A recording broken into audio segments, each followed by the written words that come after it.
Hey guys, welcome to the Techpoint Africa Podcast. My name is Emmanuel. I'm Oluwanifemi. And I'm Bolu. Ah, nice. That was a perfectly normal Bolu to say. Thank you. You're welcome. It's a good day. Yeah. So, welcome back. Thank you. Chungozo is still not here for some reasons, which he will explain to you guys later. I think you should acknowledge your fans. Yes, thank you so much for noticing my absence in the last podcast. I'm back and, as usual, I will deliver. God deliver and we drag you as usual. Yes. There's enough to drag Bolu on today, right? Okay. So we're just going to concentrate on two main hard-hitting topics that concerns Nifemi, Bolu, then give you a roundup of all things. No, not concern me, concern Nigerians. Yes, it concerns Nigerians. Yeah, but I hope you enjoyed Tuesday's episode, right? It was interesting, exciting, and we had a guest in the studio. Let us know what you think about that format, and if it's something we should be doing more often and regularly. And I've seen a lot of positive comments on social media, but we want more, right? We're asking for more. Okay, so what's going on? As I said, Nigerians, we cannot catch a break. Okay, and no worry. Talk to me. I should talk Yes, talk to me. It seems we're not going to catch a break. Okay. Because recently the federal government is telling Nigerians that this was supposed to have happened for a while now, but they're bringing it back to our notice that we have to pay 5% tax on any telecommunication service, like calls, SMSs, data.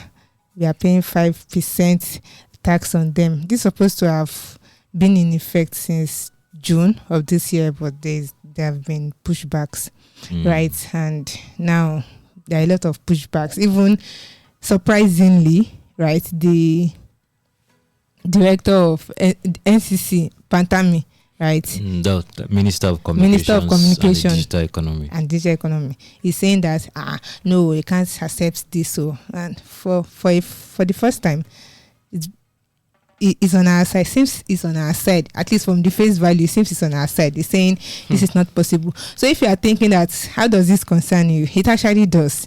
Let me just break it down for you right now. Like if you're making calls, as it stands now, you pay 11 kobo per second for every call you make on any network in Nigeria, barring the 7.5% consumer tax that's already there that we have decided to grow into because we don't have a choice.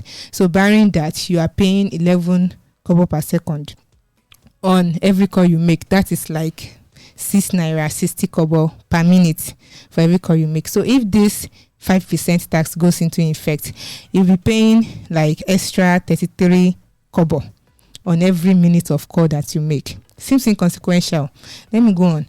On your SMSs, as it stands, you are paying, there's a 4 naira per page SMS, not per SMS, because it might be sending more than one pages in one single SMS. So there's like, you are paying... The number of characters. Limits, yeah.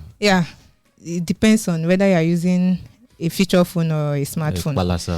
Exactly. So for a page, you know what I'm talking about. Yeah. It's 4 naira per page, flat rate, barring the 7.5% existing VAT. On that, you'll be paying an extra 20 kobo. Still doesn't make sense to you, right? Now let's go to data. For 1 gig, depending on your service provider, that is 1,000 megabytes, you pay between 500 to 600 naira. That's like $1.44, right? If you're doing that, then you'll be paying an extra, let me confirm, 30 naira, right? On every 1,000 naira, on every 1 gig data. 1 gig data you buy. So for somebody like me that uses, I don't know if it's even enough, but 10 gig in a month, apart from other this thing that I use, that I load on my phone, I use 10 gig, which I pay 300 naira for my service provider. 3,000. Rather. 3,000 US like I'm using a cheat. I'm not using a cheat, I'm going the right way. Okay. So I'm paying 3,000 naira for that. And if this 5% should go into effect, I'll be paying an extra 600 naira for 10 So the question in my mind now is, how this, because the telcos actually mentioned that they've been getting taxed on other. They have been paying other kinds of taxes, right? The 7.5% tax you mentioned was in the Finance Act 2020 that they introduced it, right? And this one too, it appears it was in the Finance Act, but it was not decided then how much the tax would be. This is excise duty, and I'm struggling to see the difference, because normally excise duty applies to manufactured products. So you have excise duties on things like alcohol, right? So at the point of manufacturing, that's where excise duty is charged. Then when you, the user, buys it, you now had VAT, value added tax. That is supposed to be the difference. So in the case of telecoms, why are you passing it down to the end users? Because so at what point would you say data is being manufactured? At what point would you say cost? So as it were, Nigeria is broke. Let's just put it like that. You mean Nigeria or Nigerians? Nigeria is brook. So the reason why they had to go and dig this up again and try to enforce it is because the revenue we are getting from oil and gas is not enough, and the current areas that you are taxing the working populace seems not to be enough. So now it's like they think Nigerians have money. Okay, so another theory is yes, truthfully, Nigeria is broke, and we can see it. And another thing is inflation levels are rising rapidly, very fast. I'm sure we can. Is it not affecting? Yes, for people going to the market, and according to some macroeconomics, one of the ways to tackle inflation is by increasing task. I said task. Why do you like increasing tax? Devil's advocate. No, it's really important. Yeah. So when you increase tax, what you are trying to do is reduce, the level at which people spend money. We saw that in the US when the US gave COVID relief funds, and a lot of people had money.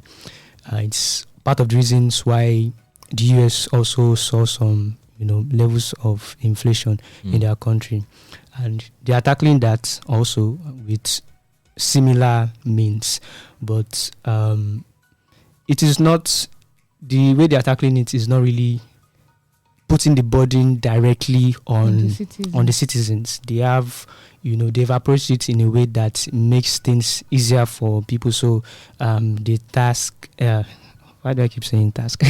So the tax is on people, usually on the richer, people that do a lot of real estate investments.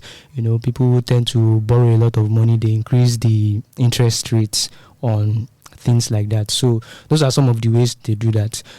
So the Nigerian government, I see, when we are looking at it from the inflation perspective and trying to tackle inflation, it kind of makes sense. But are they saying there's really no other way, to tackle this without, putting, we already have enough burden as it is as Nigerians. So are they saying there's really no other way to tackle this than just putting more tax on our head? So it's quite strange, because at the end of the day, if you even want to look at it, right, is the company that's supposed to pay the excise duty, not the individual. But there's a lot of load on. There's a lot of the Association of Licensed Telecom Operators of Nigeria, that's OTIN, and ATCON, which is Association of Telecommunication Companies of Nigeria. They are all against it, because there was a time they were told to pay taxes on infrastructure. Then they were complaining again. You get there are a lot of taxes they are paying. So it's not just taxes, levies, official and unofficial. And from states, there was, I can't remember there was one of our podcasts where we discussed one state coming against them, like pay tax, like aside all the other taxes they are paying, that they should pay particular tax for. Yeah. It's too much on them, right? And they are trying to find a way not to pass it down to the consumers. You get, so if anybody should be complaining about this, it should be these providers, not the federal government. Okay, so honestly, I don't know what the plan is, and a lot of the moves from the federal government is confusing, and this particular one, they don't seem to be in agreement, because the Minister of Finance is saying you guys should cooperate. But the Minister of Communications is saying, no, this doesn't make sense. So when you consider both and weigh both, it for the first time in a long time, it seems the federal government does not seem to be on one page on this particular issue. So I guess that is a promising sign that they might block things at the source before it gets to the telecom guys. Or it gets to us and we live with it. Oh yeah, it gets sad to reality. Yeah, very sad. Yeah. So that's an interesting one, and let's calm down. Let's calm down and enjoy the break, and we'll be back to you with more. Yeah. Hi, I'm Abisola Adenoga, the head of business at Techpoint Africa. Did you know that you could present yourself as a reputable brand leader? Did you know that your business can get the limelight it deserves? Now you do. Using Techpoint Africa's marketing tools, we can put you in the faces of a large audience for brand awareness and thought leadership. To do this, reach out to us by sending an email to business@techpoint.africa or click on the link in the description below.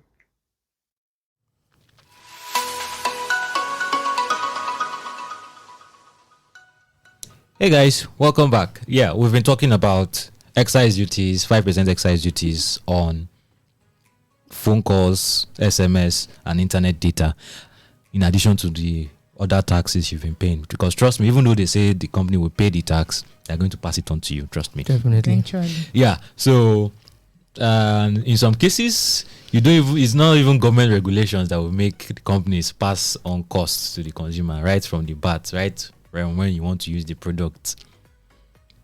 They will start passing on the cost to you, especially if that company is a fraudulent company.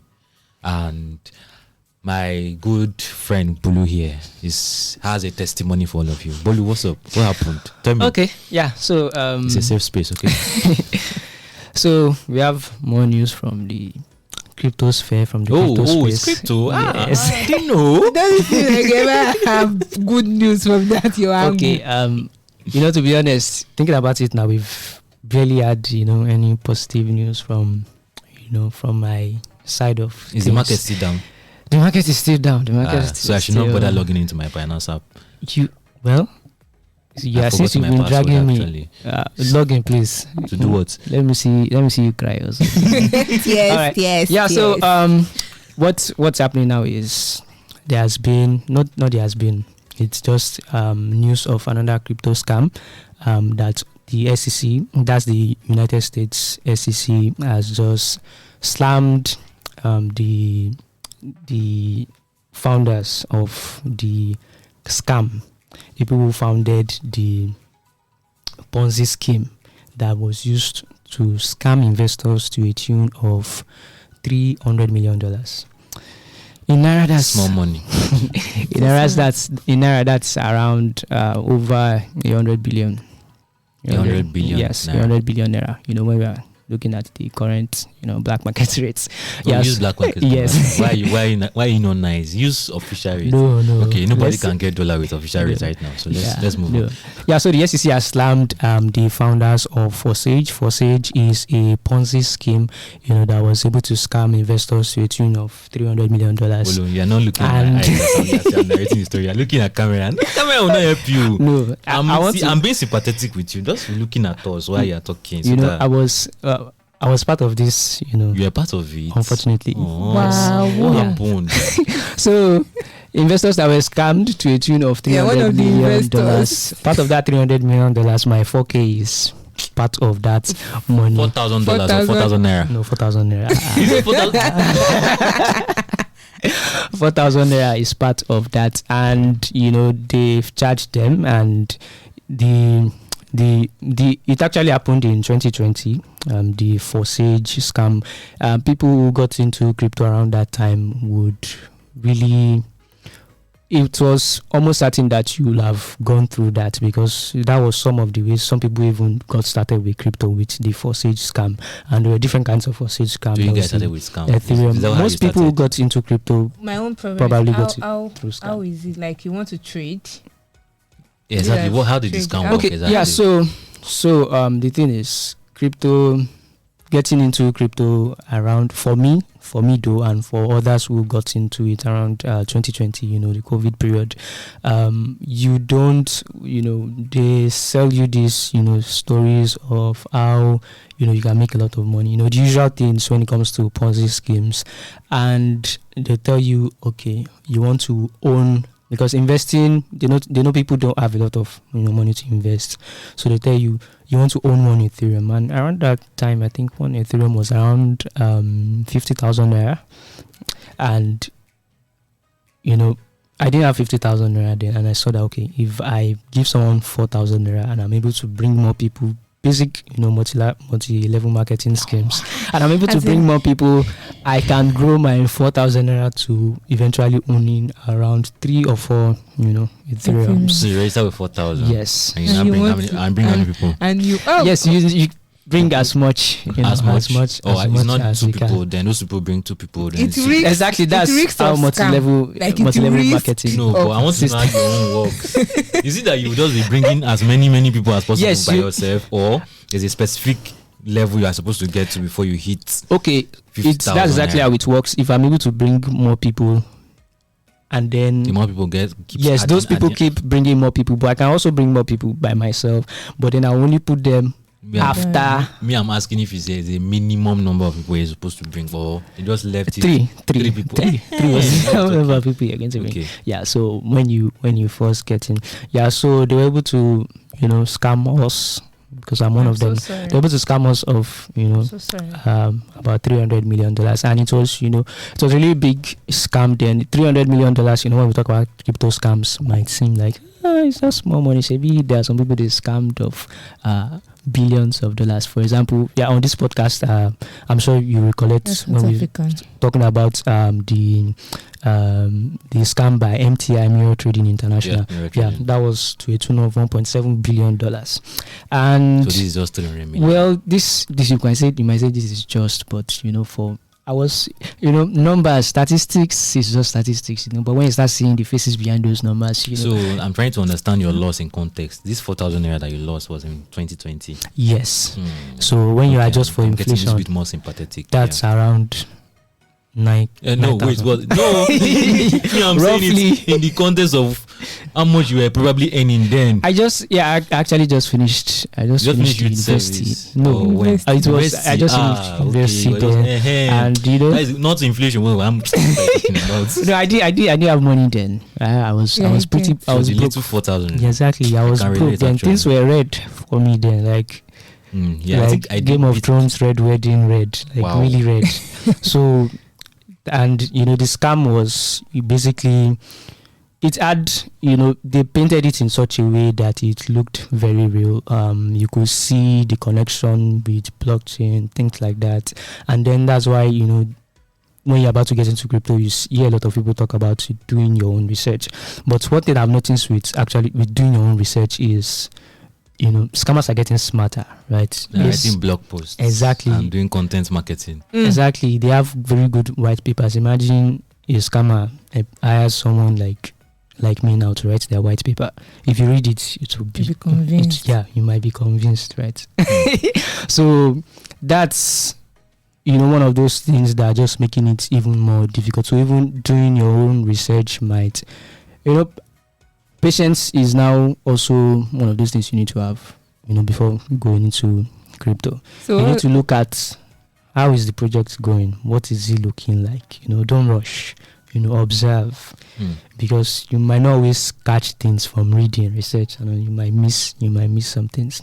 But you've learned now. Yeah, definitely. So, what does the US SEC want to do with these people now? Yeah, so the US SEC, like I said, they've slapped them with fraud charges, and they will definitely be going. They've actually their identities have been, made public, and they will obviously be going to court. And yes, do you feel you have closure now? Well, if I can get my 4,000 naira back, you're not getting anything back. You have closure. No, you probably never have closure, because I can actually relate. There was, ever since MMM came to Nigeria, many of these platforms have become rampant, right? I lost some money on Ultimate Cycler. I lost. In fact, I don't even want to think about WhatsApp groups where you. Yeah, I'm even surprised you Forsage didn't scam you. Like, it was really popular there. It was so popular that 2020, my eyes have already turned. Like turned. Okay. That is the pidgin English or English version or whatever. But my eyes were already red as of 2020 because the money I lost 2016, 2017. Nah. You're not going to come to me with something like that. I even lost in Beat Club Advantage or something. So, yeah. They're looking for up and down. See, so as of 2020, forget, I will not even know the name of the company. Yeah, so I learned the hard way. And I guess whoever is listening should take note of all these things we are saying so that you'll be like the wise son of Mr. Tortoise and learn from my mistake, learn from Bolu's mistakes.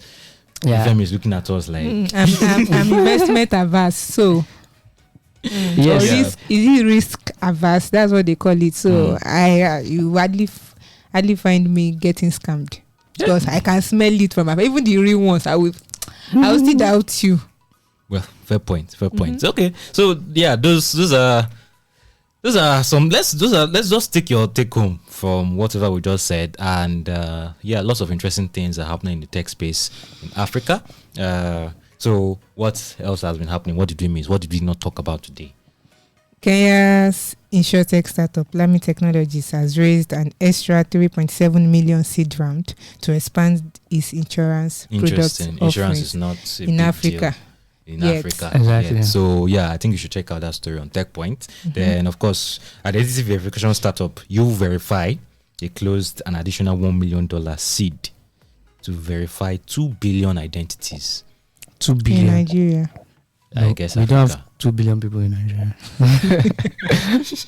Okay. Anyway, that's more details you'll still find on Techpoint. Then of course, South African ruling party wants streaming platforms regulated. This is they've been fighting on this hill. It has been for quite some time, right? Pay TV, streaming, then terrestrial TV. There's a whole conversation around that. Yeah. So it's also on Techpoint. Then finally, South Africa's ruling party wants the country to phase out 2G and 3G. Yeah, if 4G is available everywhere, I don't see any issue with this. Yeah. So that they can optimize their infrastructure for 5G. For 5G and future. I guess that makes sense. Yeah, good. So guys, let us know what you think about all the stories we discussed here today, and lots of interesting things. Remember, you can see all our stories on techpoint.africa. And if you are listening to these podcasts and you've not been sharing your comments, you've not been liking, please change your habits. It's not good. Do the right thing.